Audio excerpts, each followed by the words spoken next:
Para ingresar al modo de diagnóstico del panel, vamos a hacer la siguiente secuencia: reset, el 1, el 9, el 9, el 3 y oprimimos 5 veces la tecla C. En este modo de diagnóstico del panel vamos a poder verificar las teclas físicas, los LED, la pantalla LCD, el sonido, entre otras. En este momento vamos a hacer el ajuste del panel táctil. Para eso vamos a presionar la opción número 1 y a su vez vamos a seguir presionando estos iconos que nos aparecen a los lados de la pantalla y en el centro. Nuevamente en la parte superior.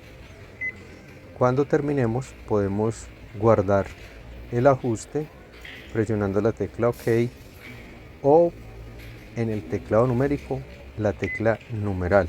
Así pues es como hacemos este proceso.